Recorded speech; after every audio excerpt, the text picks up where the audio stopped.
दोस्तों, यह घटना झारखंड के धनबाद की है। धनबाद में एक परिवार रहता था जिसमें माता पिता के अलावा एक छोटी बेटी भी थी। बेटी पढ़ने लिखने में बहुत होशियार और तेज थी। वह सोचती थी कि वह कुछ बड़ा बनकर अपने माता पिता का नाम रोशन करेगी और समाज के लिए भी अच्छा काम करेगी। समाज में हो रही गलतियों और भ्रांतियों को सुधारने का एक यूनिक तरीका वह अपनाएगी। इसी सोच के साथ उसने आईपीएस की तैयारी की और अंत में उसका चयन भी हो गया। चयन होने के बाद वह ट्रेनिंग करती है और ट्रेनिंग पूरी करने के बाद वह घर लौट आती है। तब उसके माता पिता कहते हैं, बेटी, अब तो तुम एक अच्छी नौकरी पा चुकी हो और तुम्हारी उम्र भी, अब तुम्हें किसी अच्छे लड़के से शादी कर लेनी चाहिए। इस पर लड़की कहती है, पिताजी, शादी तो हमें करनी है, इसमें कोई शक नहीं है, लेकिन अभी मेरा जो लक्ष्य है वह मुझे पूरा करना है। मैं अभी समाज को देखना चाहती हूँ, समाज कैसा है। अभी तक तो मैंने समाज को कभी देखा ही नहीं है।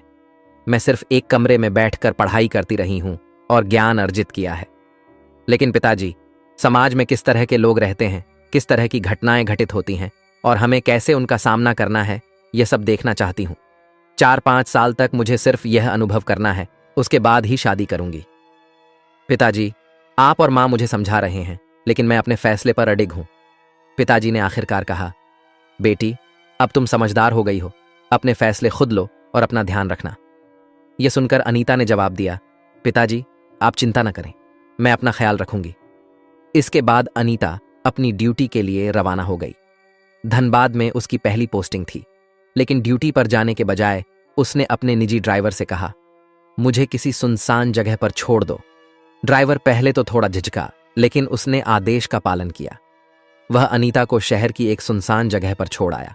वहां पहुंचकर अनीता ने कहा, अब ध्यान से सुनो, मैं यहां से अकेले जाऊंगी और किसी को मेरे बारे में कुछ मत बताना। अगर तुमने किसी को बताया तो समझ लो तुम्हारी नौकरी गई।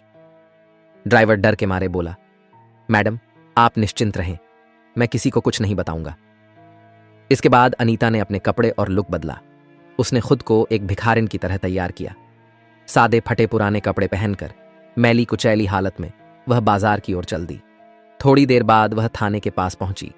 वहां उसने थाने के आसपास चक्कर लगाना शुरू किया। पुलिस स्टेशन के पास खड़े कुछ कांस्टेबल उसे देखकर चौंके और बोले, अरे, यहां क्या कर रही है? कहीं और जाकर मांग, यहां मत परेशान कर। अनीता ने शांत स्वर में जवाब दिया, आप अपना काम करिए, मैं किसी को परेशान नहीं कर रही हूं। यह कहकर वह थाने के आसपास टहलने लगी, जैसे वह कुछ खास तलाश रही हो। अनीता, जो भिखारिन के रूप में थाने के आसपास घूम रही थी, हर चीज पर बारीकी से नजर रखे हुए थी।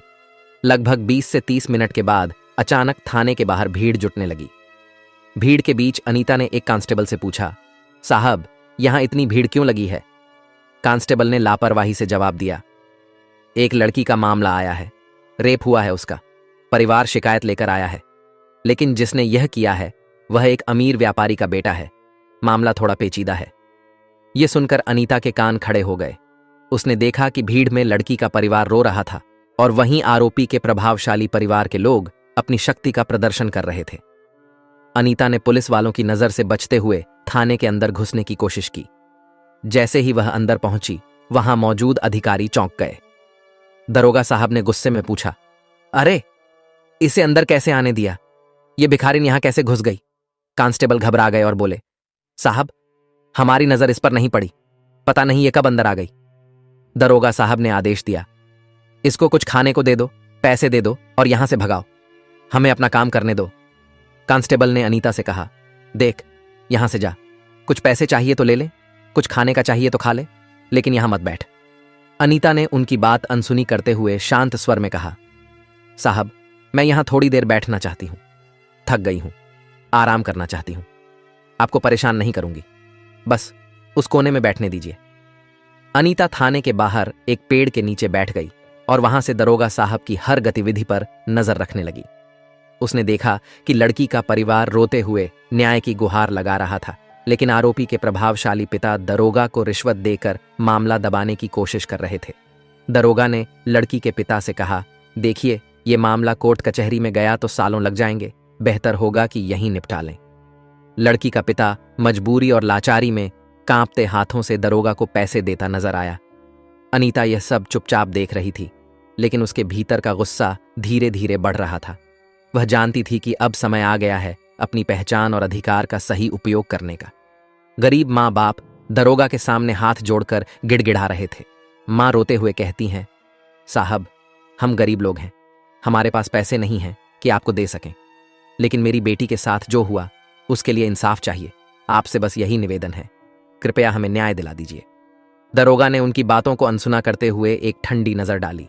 उसने कहा, देखो, कानून सबके लिए बराबर है, लेकिन यहां काम आसानी से नहीं चलता।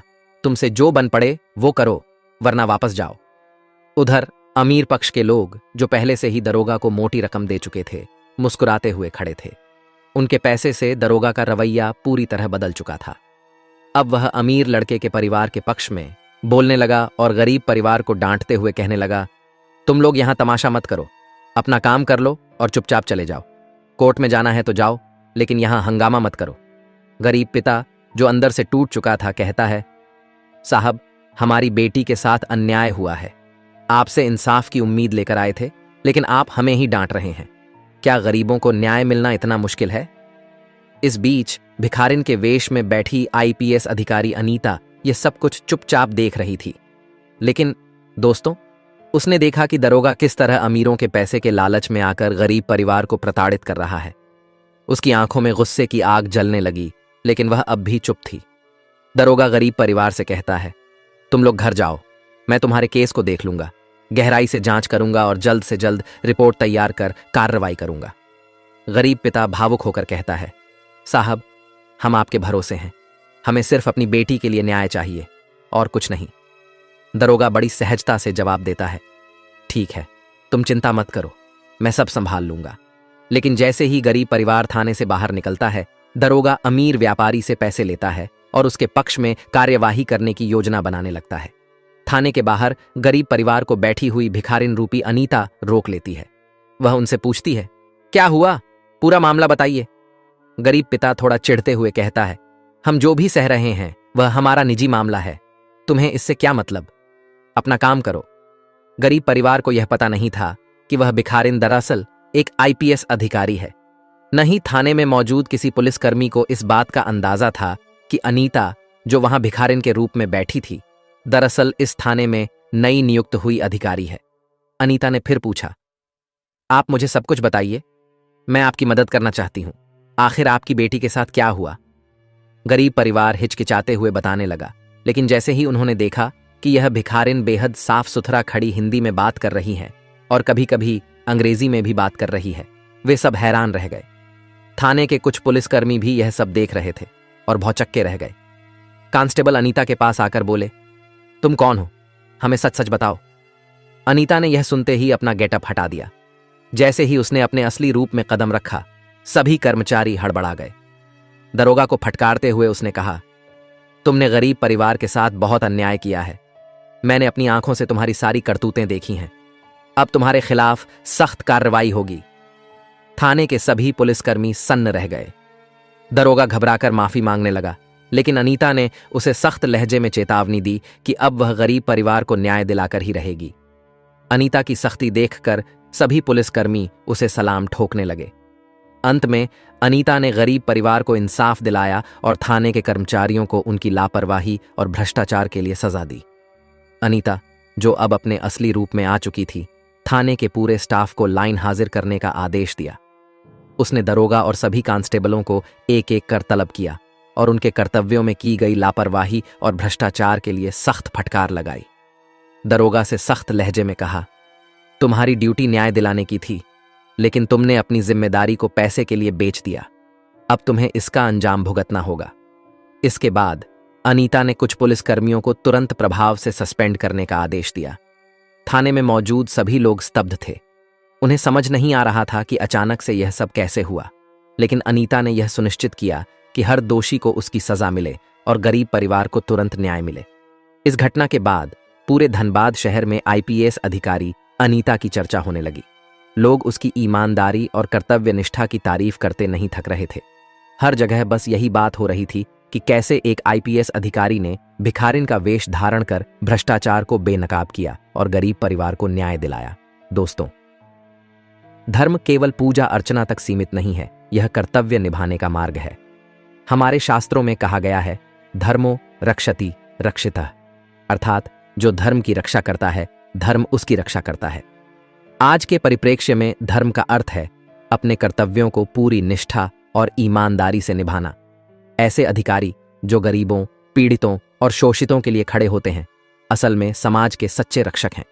उनकी जिम्मेदारी सिर्फ अपराधियों को पकड़ने तक सीमित नहीं है, बल्कि यह सुनिश्चित करना भी है कि न्याय कमजोर से कमजोर व्यक्ति तक पहुंचे। दोस्तों, इस कहानी को सुनाने का मेरा उद्देश्य किसी की भावनाओं को आहत करना, किसी को ठेस पहुंचाना या परेशान करना बिल्कुल नहीं था। मेरा उद्देश्य केवल आपको जागरूक करना, सचेत करना और सतर्क रहने के लिए प्रेरित करना है। इस पूरी घटना ने आपके दिल और दिमाग को सोचने पर मजबूर कर दिया होगा कि हमारे समाज में क्या हो रहा है और हमें इनसे कैसे निपटना चाहिए। अगर यह कहानी आपको सोचने और समझने का एक नया नजरिया देती है, तो ऐसी और भी कहानियों के लिए हमारे चैनल को लाइक, शेयर और सब्सक्राइब जरूर करें। हम चाहते हैं कि आप अपनी राय भी हमारे साथ साझा करें। कृपया निष्पक्षता के साथ अपनी राय कमेंट बॉक्स में जरूर दें। याद रखें, सचेत रहिए, सतर्क रहिए और सुरक्षित रहिए। आपका समय देने के लिए दिल से धन्यवाद। हम जल्द ही मिलेंगे एक और कहानी के साथ।